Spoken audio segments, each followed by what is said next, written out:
Guys, this is J Flow Triple Foe again. Okay, so what's going on over here is we got some stuff on him.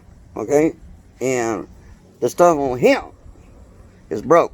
Now, actually, my wife had a gate that she wanted somebody in our community to fix. They're a professional fencing business, and they wanted to charge her a whooping $450. So what I did, I went and bought this cheap fence right here. Okay, nothing fancy. And I installed it. I put a piece of wood here and here, tied it into the house. Of course, it's not the best job. It was one of those quick fixer-uppers because we had dogs and I needed to think of something quickly. The problem with this is we have this little thingy, which that's how we open our gate. Now, it works great. The problem is we have a bunch of teenagers that whenever they go out this fence, they always forget to freaking lock it. So, in my mentality, I thought, what can I do to help prevent these kiddos from forgetting to lock the freaking gate? Okay, it's a continuous situation. Sometimes their dogs are out here roaming free out in the middle of nowhere, where the dogs can get run over by cars. And Lord forbid that happen, because those are my babies. Okay, where are they at right now? Well, if you notice how hot it is back there, these dogs ain't dumb. Okay, they will not come out here when it's 100 degrees because they're smart. So anyways, what I'm going to do today is I bought some little accessories down at the big box Home Depot. I am not sponsored by them. This video is brought to you by J&J Handyman. I was one of the first guys that started that, and now I've noticed some YouTubers are going in there and doing the same thing. Maybe I should charge them for royalties for utilizing that particular pitch. Okay, it's unique. But you know, if you can't afford to be sponsored by anybody else, why not sponsor yourself, right? That's pretty smart. Anyways, so what I bought, I don't know whether this is going to work or not. This is called a gate lock. I'm going to see if I can somehow do a maneuver on there that'll make it work. And lastly, I bought this Everlast thing, usually used for wooden doors. Oh gosh, what are they called? You know, the things that go outside your door. Not a storm door, just a regular wooden door that people, when they like to have their house open and they just want their screen door. Screen door, that's it. It's called a screen door. Not a storm door, a screen door. So anyways, this is usually what they use to keep the screen door from popping off. I'm going to use the same mechanism and pray to God that it works. So let's try this and figure out how we can get her on there, and we'll go from there. All right guys, I'm back. So I've noticed here we have some little part of this fence. I'm going to untangle this, and I am going to put it right down around this way. This little thing has a little loop. You can see that little loop, and I'm just going to put it somewhere in the middle so to give me enough spring pull to open the door and shut on its own. I'm just going to put a washer like this. It's a drywall screw, and I got a washer off of a self-tap screw that goes for sheet metal and stuff like that. And so I'm just going to use that washer to retain this hole to keep it from slipping out, and screw it into this wall, and let's see how it works and see if I've resolved the problem. Okay-o? Definitely-o. Okay-o. Alright guys, so I mean, this is not the best handyman type of job, but if you want to avoid having your kids leave your dogs run loose and get killed, now you can do this on your own. So basically all I did is I got a screw with a washer, screwed it in with this, opened this up. I know I kind of broke this piece, but I'll get some of this stuff and put it on here to keep it from coming off. And so here's the deal. So now we open it,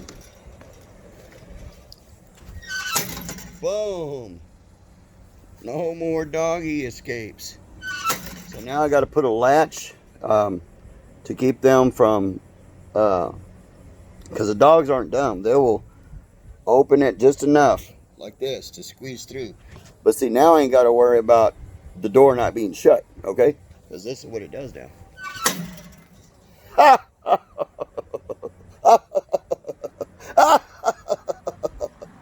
Give me a second.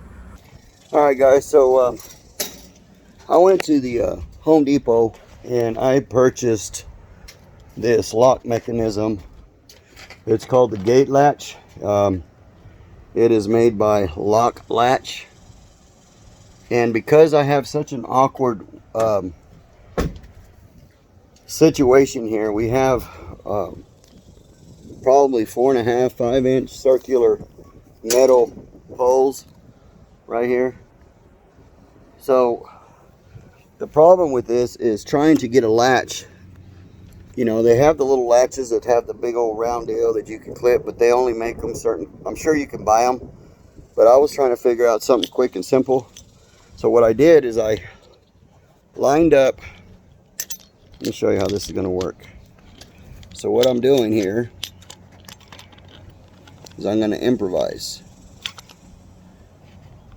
So I'm pre-drilling my holes. See, you can see the hole there.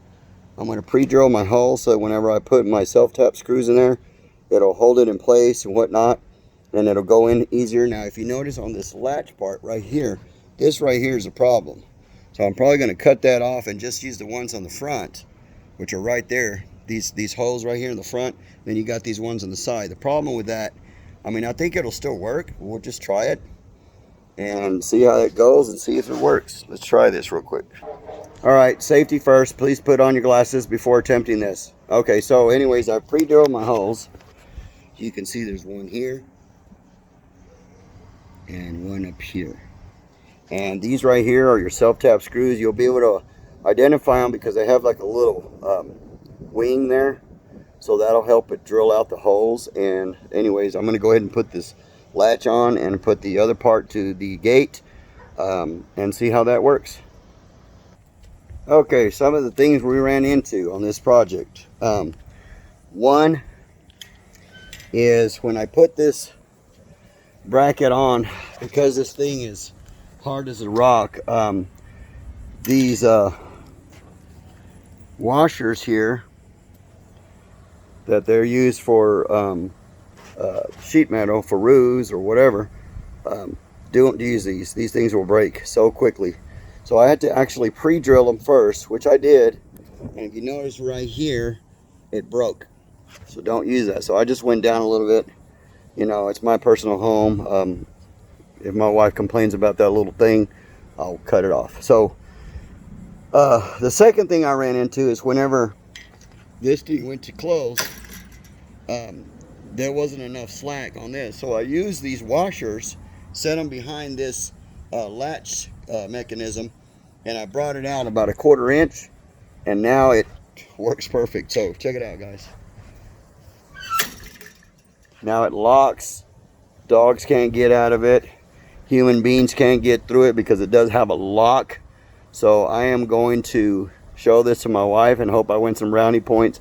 Anyways, if you liked having to improvise and make things work in your personal home without paying someone like me to come in and charge you a leg, I'm not going to say arm and a leg, please like and subscribe, guys. I mean, you know, these are little tips and tips of the trade that if you do it on your own, you're going to be able to save money. And not only that, at the end, the results are going to be fantastic. You'll be able to go and brag about what you did, and it's a great feeling. It makes you feel good about yourself. You know, and sometimes people just need a little encouraging and to keep them in high spirits, because we're living in those days where things are just not going the way they should, and because of this pandemic slash what's the other word, plandemic, you know, because they had it planned. You know, it's always good to learn things on your own, to be able to figure it out, because, you know, if you can't afford it, especially a lot of people with the unemployment rate being at what, 40, 50, 60%, I don't know what it is anymore, you're going to save money, time, and money. So if you like to save money and you like to save time, give me a thumbs up and please share the love, subscribe. I'm going to be doing many more videos. I'm going to do testimonials, etc. So please share the love. In Jesus' name, amen.